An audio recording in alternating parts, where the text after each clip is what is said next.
कालमणी गावाजवळ रस्त्यावर नादुरुस्त झालेल्या ट्रकला बाजू देताना आज सोमवारी सकाळी कचरा वाहतूक करणारा ट्रक रस्त्यालगत कलंडला।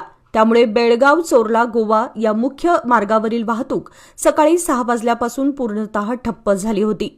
रविवारीच 50 टन वजनाचा 16 चाकी ट्रक तांत्रिक बिघाडामुळे रस्त्यावर थांबला होता।